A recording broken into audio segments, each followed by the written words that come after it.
అవతారములు. భగవాన్ నిన్న నమో హిరణ్యబాహవే అన్నది చూసి తంగక్కయ్య అన్న పేరు మనకు కొత్తగా వచ్చింది కాదోయ్ అని అన్న వెనుక ఈ అవతారాల గురించి ఈ మధ్య 1-2 సంభవాలలో భక్తులకు భగవానుకు జరిగిన సంభాషణలు స్ఫురించి ఈ లేఖ రాస్తున్నాను. గత డిసెంబర్ 18వ తేదీన శ్రీ భగవానుని జన్మదినోత్సవం జరిగినప్పుడు కృష్ణ భిక్షువు శ్రీవారిని నుతిస్తూ కొన్ని పద్యాలు రాశాడు. జయంతి నాడని అవి చదవలేదు. ఉత్సవానంతరం నన్ను వాటిని భగవాన్ సన్నిధిలో చదవమంటే సరే అని చదివాను. అవి ఓ రమణ, నీ కీర్తికి జయము అనే భావంతో ప్రారంభమై నీ జన్మములకు జయముగాక అనే భావంతో ముగిసినవి. నేను ఆ చివరి పదం చదివేసరికి భగవాన్ నవ్వుతూ కృష్ణ భిక్షువును ఉద్దేశించి సరిపోయింది, ఇక జన్మలెత్తుకుంటూనే ఉండేదా ఏమి అన్నారు. మా కొరకు అన్నాడు ఆ భిక్షువు.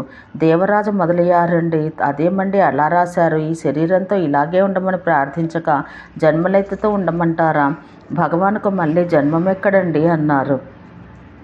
నేను భగవాన్ వైపు చూసి అందులో తప్పేమున్నది, పరిత్రాణాయ సాధూనాం అని అన్నారు కదా అని అంటూ ఉండగానే భగవాన్ అందుకుని నిజమే, పరిత్రాణాయ సాధూనాం వినాశాయ చతుష్కృతాం ధర్మ సంస్థాపనార్థాయ సంభవామి యుగే యుగే అని చెప్పారులే.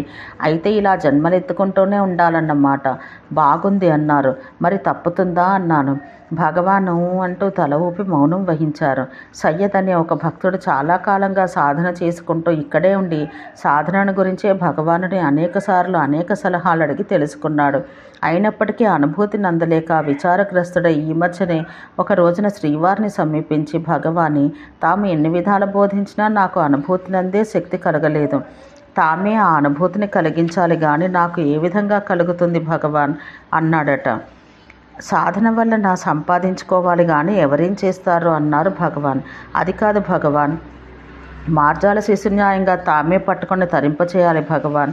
ఈ జన్మలో ఆ విధంగా చేయకపోతే మళ్ళీ నా నిమిత్తం మీరు పుట్టవలసి వస్తుంది భగవాన్ అన్నాడు ఆ భక్తుడు. భగవాన్ చిరునవ్వుతో ఓహో సరిసరి ఇక పుట్టుకుంటూనే ఉండేదా ఏమి అన్నారు.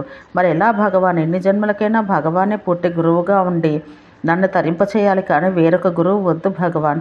ఎప్పటికైనా సరే, ఏ యుగానికైనా సరే ఉద్ధరిస్తానని అభయమిస్తే చాలు భగవాన్ అంటూ ప్రార్థించాడు ఆ భక్తుడు.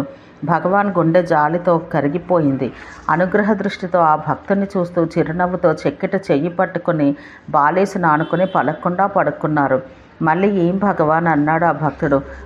అంటూ తల ఊపి ఊరుకున్నారు భగవాన్.